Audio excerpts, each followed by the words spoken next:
Bienvenue sur Les mots qui transforment, le podcast qui t'accompagne dans ton voyage d'écriture pour donner vie à ton livre inspirant. Je suis Jessica, fondatrice de l'Académie Liberté Mots, un espace dédié à toutes celles qui rêvent de partager leur histoire, leur expertise, leur vision du monde à travers un livre. Et aujourd'hui, justement, nous allons voir comment savoir si ton idée de livre est la bonne. Alors pourquoi est-ce si important de se poser cette question ? Eh bien, tout simplement parce que ton idée, c'est le fondement de tout ton projet.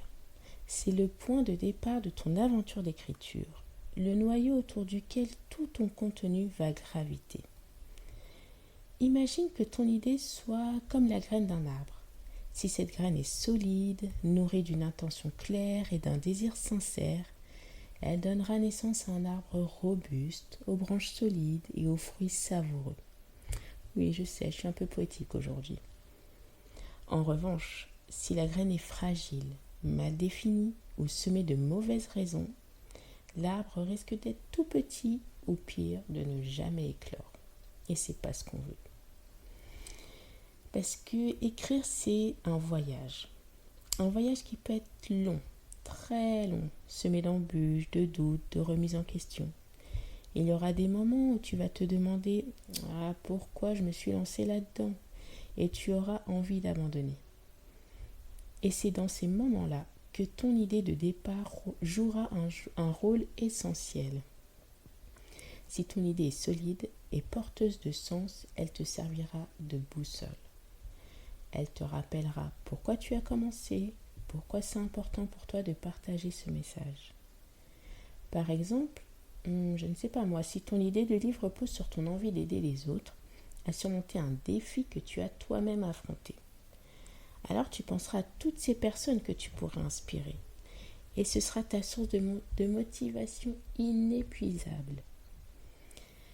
En revanche, si ton idée n'est pas très claire ou si tu t'es lancé pour de mauvaises raisons, comme suivre une tendance juste pour vendre, eh bien, ma foi, tu risques de perdre ton chemin en cours de route. Et c'est dommage. Et tu peux avoir l'idée la plus géniale du monde, mais si elle ne trouve pas son public, eh bien, elle ne portera pas ses fruits. Et ton idée doit résonner avec ton lectorat idéal, répondre à un besoin, une question, une aspiration. En d'autres termes, ton livre doit apporter de la valeur. Par exemple, si tu veux écrire, pour aider les entrepreneuses créatives à surmonter le syndrome de l'imposteur, ton idée devra s'adresser à leurs peurs, leurs doutes, leur désir de s'affirmer. Si ton idée se contente de décrire simplement le syndrome de l'imposteur sans offrir de solutions concrètes, eh bien, tu ne risques de ne pas capter leur attention. Donc, il est très important que ton lectorat se sente compris et soutenu. Si ton idée répond à un besoin réel, tes lecteurs auront l'impression que tu as écrit ce livre spécialement pour eux. Et c'est là que la magie opère. Quand on commence à écrire, on a souvent 1000 idées en tête. Oui, je suis la première. Et on veut tout dire, tout partager, tout expliquer, et le résultat peut devenir un fouillis indigeste. Et c'est là qu'intervient ton idée de départ. Ton idée principale te servira de fil conducteur, de ligne directrice pour structurer ton livre. Elle t'aidera à rester focus sur ton message essentiel, à éviter les digressions inutiles et à construire un contenu cohérent. Prenons un exemple. Tu veux montrer comment utiliser l'écriture pour se reconnecter à soi. Très beau sujet. Donc, chaque chapitre devra répondre à cet objectif précis.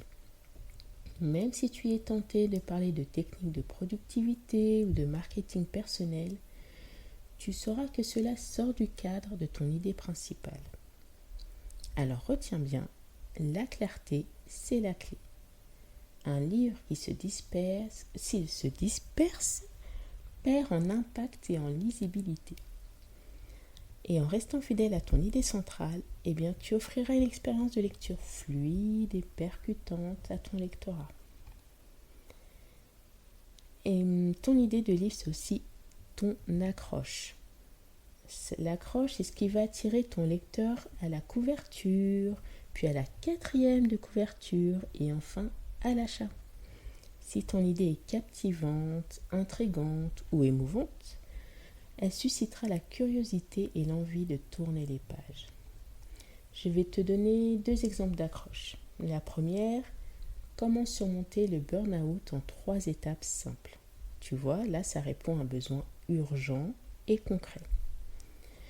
Tu peux avoir aussi le pouvoir de l'écriture pour guérir ses blessures du passé. Là, ça éveille des émotions, ça parle à un désir profond de transformation personnelle. Allez, je t'en donne une dernière pour la route. Développez votre activité de coaching grâce à un livre inspirant. Ici, ça s'adresse à un public cible précis avec une promesse claire. Donc tu vois, ton idée sera le pivot de tout ton marketing. Un titre accrocheur, un résumé percutant, une couverture attirante, tout cela découle de ton idée principale. Plus ton idée est forte, plus ton livre se démarquera dans un marché concurrentiel. Et enfin, n'oublions pas un point crucial. Ton idée doit te passionner. Parce que comme je l'ai dit au début, écrire un livre, c'est un voyage qui peut être long. Très long. Tu vas passer des heures devant ton clavier à écrire, réécrire, douter, corriger. Donc si ton idée t'ennuie à moitié, tu vas vite abandonner en cours de route. Mais si elle te passionne, si elle résonne profondément en toi, tu trouveras toujours l'énergie pour avancer. Alors pose-toi cette question. Serais-je prête à parler de cette idée pendant des heures sans me lasser ? Si la réponse est oui, alors vas-y, tu tiens une idée puissante. Si c'est non, n'hésite pas à ajuster ton angle, à approfondir ton sujet et à chercher ce qui te fait vraiment vibrer. Parce que ton enthousiasme est contagieux.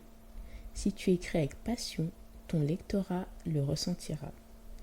Ton livre prendra vie, tes mots résonneront plus fort et ton message touchera bien plus de personnes.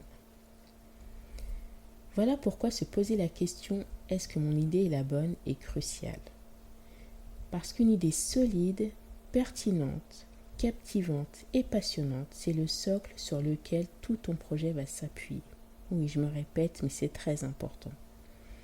Et maintenant que tu as compris pourquoi il est essentiel de valider ton idée de livre, passons à la pratique.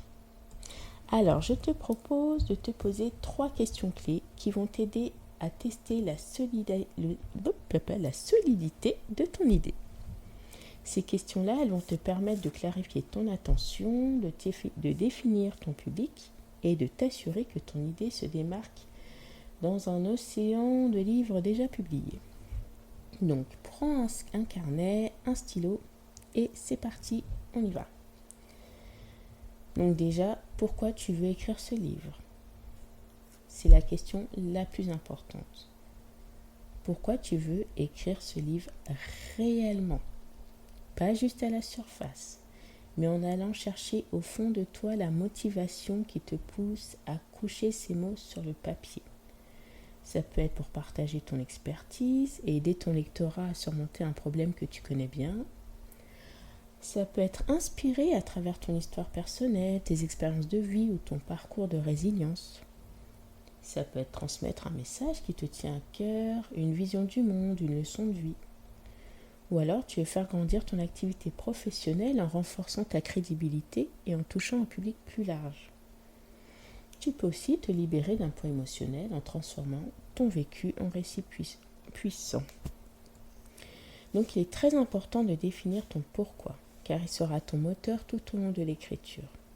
C'est lui qui te donnera la force de continuer quand tu seras confronté à des blocages, à des doutes ou à cette petite voix intérieure qui te dira « Mais qui suis-je pour écrire ça ?» Alors, je te propose d'aller plus loin avec une méthode très simple et très connue, mais qui est redoutable. C'est le test des 5 pourquoi. Donc, tu écris la première réponse qui te vient à l'esprit à la question « Pourquoi veux-tu écrire ce livre ?» Et ensuite, à chaque fois, tu demandes pourquoi par rapport à la première réponse. Donc, tu fais ça 5 fois de suite. Je vais te donner un petit exemple. Imaginons que tu veuilles écrire un livre sur le burn-out. Donc, pourquoi tu veux écrire ce livre? Pour partager ton expérience du burn-out et aider les autres à s'en sortir. Mais pourquoi tu veux partager ton expérience du burn-out? Eh bien parce que tu as souffert en silence et tu aurais aimé avoir des conseils pratiques à l'époque. Et pourquoi c'est important pour toi d'offrir des conseils pratiques? Parce que tu ne veux pas que d'autres sentent le même isolement que toi. Voilà, et à chaque fois tu déroules jusqu'à avoir tes 5 pourquoi. Donc tu vois, en creusant de cette façon, ton pourquoi devient beaucoup plus profond et puissant. Tu écris non seulement pour partager ton expérience, mais pour permettre à ton lectorat de retrouver confiance en eux-mêmes. Et ce message fort sera le cœur de ton livre. Il résonnera profondément avec ton lectorat-ci. La deuxième question à te poser, c'est à qui écris-tu ce livre? Parce que tu n'écris pas pour tout le monde. Ton livre s'adresse à un public précis, avec des besoins, des désirs, des problématiques spécifiques. Donc plus tu connaîtras ton lectorat idéal, plus ton message résonnera avec ton lectorat. Donc pour cela, il faut que tu te poses les bonnes questions. Qui pourrait bénéficier de ce livre? Quels sont les problèmes ou les défis que rencontre ton lectorat idéal? Quels rêves, quelles aspirations ou désirs motivent ton audience? Et quel ton de voix et quel style d'écriture toucheront ton lectorat? Est-ce que c'est un ton inspirant, pédagogique, drôle, bienveillant? Et pour cela, je t'invite à créer ton avatar du lecteur idéal comme tu le ferais pour ton client idéal. Donc tu peux lui donner un prénom, tu peux décrire son quotidien, ce qu'il fait dans la vie, ses hobbies, tu peux identifier ses problèmes et ses désirs, que cherche-t-il à résoudre, qu'espère-t-il atteindre. Tu peux définir son état émotionnel, quelles sont ses peurs, ses doutes, ses aspirations secrètes. Et tu peux imaginer aussi ses habitudes de lecture, ça c'est important. Est-ce qu'il lit sur papier ou sur tablette? Est-ce qu'il préfère des livres courts et pratiques ou des récits inspirants et profonds? Ou les deux. Alors pourquoi c'est important? C'est parce que tu vas écrire pour lui. Chaque mot, chaque phrase, chaque anecdote sera pensée pour le toucher, pour répondre à ses besoins et pour l'accompagner dans sa transformation personnelle. En ayant cet avatar en tête, ton écriture sera plus ciblée, plus authentique et plus impactante. Après avoir fait tous ces exercices, tu peux te demander, tu peux te dire qu'il existe déjà beaucoup de livres sur ton sujet. Et pourquoi est-ce que quelqu'un choisirait ton livre plutôt qu'un autre? Et c'est là qu'intervient la proposition unique de valeur de ton idée. Et pour cela, tu vas te poser les bonnes questions. Quelle est ton expérience personnelle ou ton expertise qui apporte un éclairage différent sur ce sujet? Quelle histoire unique veux-tu raconter? Ton vécu, tes leçons apprises, ton parcours personnel? Quel ton de voix ou quelle approche originale peux-tu utiliser? L'humour, la vulnérabilité, la poésie, pourquoi pas? Quelle solution inédite ou méthode innovante veux-tu partager? Alors ne cherche pas à révolutionner le sujet. Parfois, c'est juste ta perspective personnelle qui fera la différence. Ton vécu, ton style d'écriture, ta sincérité, c'est ça qui rendra ton livre unique et mémorable. Donc en répondant à ces 3 questions, tu vas non seulement clarifier ton idée, mais aussi t'assurer qu'elle est solide, pertinente et unique. Mais quels sont les signes révélateurs qui montrent que ton idée a le potentiel de captiver ton lectorat? Parce qu'on a tous eu ce moment de doute où on se demande est-ce que mon idée intéressera vraiment quelqu'un? La bonne nouvelle, c'est qu'il existe des signes qui ne trompent pas. Si tu les ressens, c'est que ton idée a un véritable potentiel. Tu sais que tu tiens une bonne idée quand rien que d'y penser, ton cœur bat un peu plus vite. Attention, hein, pas juste une excitation passagère, mais vraiment cette sensation, tu sais, qui reste jour après jour, où tu te réveilles le matin en te disant oh, il faut absolument que j'écrive sur ce sujet. Et si ton idée continue de t'enthousiasmer, même après des semaines, c'est un signe très puissant. Écrire un livre, je te le rappelle, c'est un marathon, c'est pas un sprint. Donc si ton idée te passionne vraiment, tu auras l'énergie nécessaire pour aller jusqu'au bout, même dans les moments de doute. Il y a un autre signe infaillible. Lorsque tu en parles autour de toi, les autres sont captivés. Peut-être que tu as déjà mentionné ton idée à une amie ou un ami et qui t'a bombardé de questions. Mais vas-y, raconte-moi en plus, ça m'intéresse vraiment, j'aimerais bien lire ton livre quand il sera prêt. Ou encore mieux, quand on te demande des conseils ou des détails sur le sujet. Ton idée doit résonner avec ton public cible, comme on l'a vu précédemment. Et si ton entourage montre un intérêt sincère, imagine l'impact de que ton livre pourrait avoir sur ton lectorat. Et je dirais aussi, quand tu es sous la douche, ou en train de faire les courses, ou même en volant, et que, hop, une nouvelle idée pour ton livre surgit de nulle part. Et là, tu te surprends à griffonner des phrases, bon, pas si t'es au volant, à imaginer des titres de chapitres, des anecdotes à inclure, même quand tu ne l'avais pas prévu. Et que ton idée occupe tout ton esprit de manière continue, comme une douce obsession. Là, tu sais que tu es sur la bonne route, parce que ton livre a besoin de matière. Et si ton idée t'inspire constamment, cela signifie que tu as suffisamment de contenu pour remplir des pages et captiver tes lecteurs. Et bien sûr, il y a cette intuition. Là, tu sens que ton idée pourrait vraiment aider ou inspirer les autres. Quand tu penses à ton livre, tu imagines ton lecteur le refermer avec un sourire, une lueur de compréhension dans les yeux ou un déclic intérieur. Tu sais que ton histoire, ton expertise ou ton message peut transformer des vies, ne serait-ce qu'un petit peu. Et oui, les livres qui marquent sont ceux qui apportent une valeur ajoutée, qu'elle soit émotionnelle, intellectuelle ou pratique. Si tu ressens cette conviction que ton livre a le pouvoir de changer quelque chose, même de manière infime, alors fonce.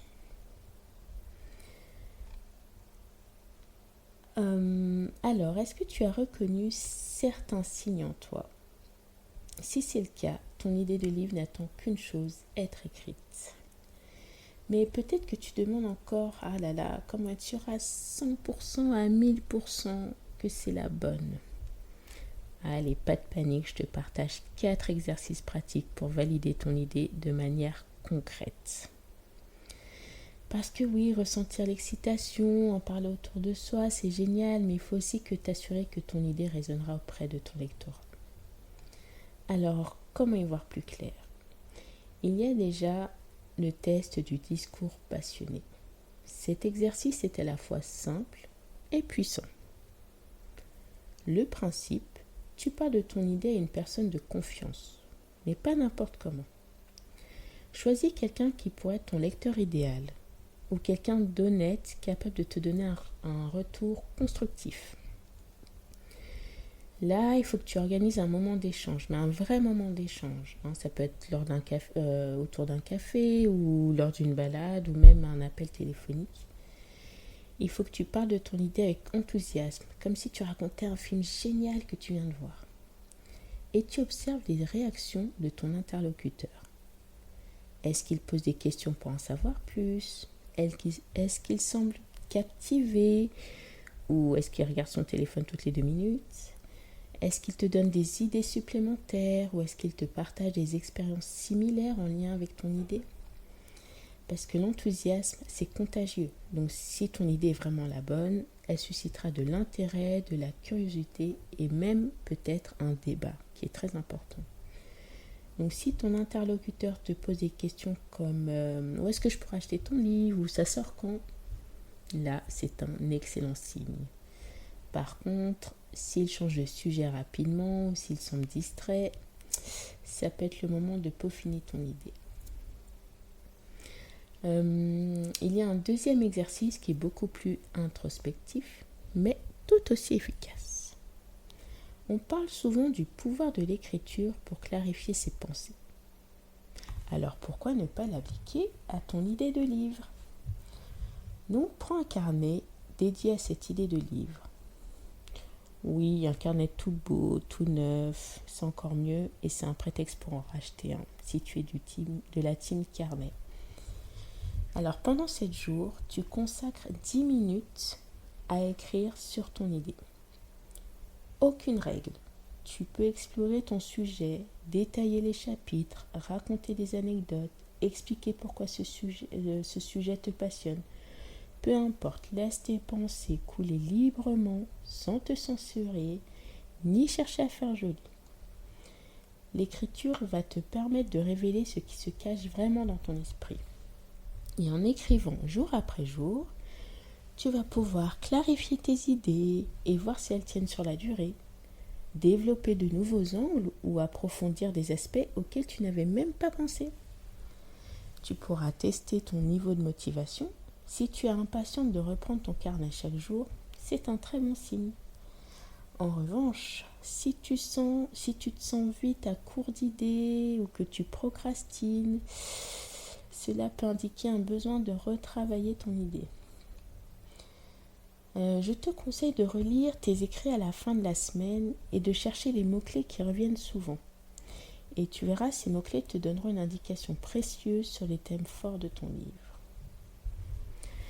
Enfin, le troisième exercice, si tu te sens prête à aller encore plus loin, c'est un exercice un peu plus audacieux. Il s'agit de partager ton idée de livre avec un petit groupe de personnes qui est dans ta cible. Donc tu sélectionnes 3 à 5 personnes qui correspondent à ton lectorat idéal. Ça peut être des amis, des connaissances, des contacts professionnels, peu importe. Tu leur présentes ton idée sous forme de pitch court, donc de 3 minutes maximum. Et ensuite tu leur poses les questions suivantes. Donc note-les bien. Qu'est-ce qui t'a le plus intrigué dans mon idée ? Quelles questions aimerais-tu que j'aborde dans le livre ? Est-ce que tu achèteras un livre sur ce sujet et pourquoi ? Que ce soit oui ou non, pourquoi ? Quelles seraient tes attentes ou tes craintes en lisant un livre comme celui-ci ? En fait, le feedback direct va te permettre de vérifier si ton idée répond à un besoin réel ou à une curiosité de ton public.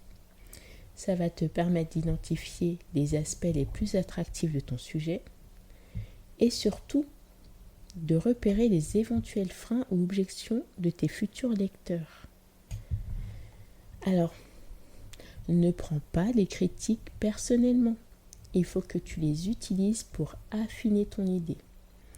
Si une personne semble perplexe ou hésitante, il faut que tu lui demandes ce qui la freine ou ce qu'elle aurait aimé entendre pour être convaincue. Et crois-moi, tu vas sûrement découvrir des angles inattendus pour ton livre.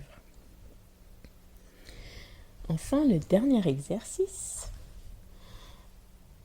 c'est de tester ton idée et de la partager sous forme de contenu gratuit. Ça peut être un article de blog, une publication sur les réseaux sociaux ou un épisode de podcast.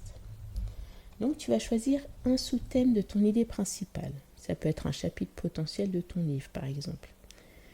Et ensuite, tu vas créer un contenu attractif autour de ce thème, un post Instagram, LinkedIn, Facebook, peu importe, une vidéo, peu importe. Et enfin, tu vas observer les réactions de ton audience. Est-ce que ce contenu suscite de l'engagement, des commentaires, des partages, des messages privés ? Est-ce que tu reçois des questions qui te montrent un réel intérêt pour le sujet ? Ton audience te demande-t-elle plus de détails ou de contenu similaire ? Si ton audience, crois-moi, elle va te donner un feedback honnête à travers son engagement. Si ton contenu fait un flop, c'est peut-être que ton idée n'est pas assez pertinente pour ton public cible. En revanche, si ça suscite de l'intérêt, alors là, tu es un indicateur fort de l'attraction de ton idée de livre. Et à la fin de ton contenu, n'oublie pas de proposer un appel à l'action qui invite ton audience à rejoindre une liste d'attente ou ta newsletter, comme ça, pour en savoir plus. Et si les inscriptions explosent, tu sais que ton idée a un fort potentiel. Voilà, tu as maintenant en main 4 exercices concrets pour valider ton idée de livre. Alors n'hésite pas à tester plusieurs de ces méthodes pour être sûr à 100%, voire 1000% de la pertinence de ton idée. Et souviens-toi, même si ton idée évolue en cours de route, l'essentiel est de te lancer. En résumé, pour savoir si ton idée de livre est la bonne, c'est avant tout une question de feeling et de préparation. Si tu ressens cette petite étincelle à chaque fois que tu y penses, si tu vois déjà ton livre dans les mains de tes lecteurs, alors n'hésite plus, lance-toi. Et si tu veux continuer l'aventure avec moi, n'hésite pas à rejoindre la newsletter ou à t'inscrire à l'Académie Liberté Mots, où j'accompagne des femmes inspirantes comme toi à concrétiser leurs projets de livre. Eh bien, je te remercie d'avoir écouté cet épisode des mots qui transforment. Si tu l'as aimé, pense à t'abonner et à laisser un avis pour aider d'autres femmes comme toi à découvrir le podcast. Et moi, je te dis à la semaine prochaine pour un nouvel épisode plein de mots et d'inspiration.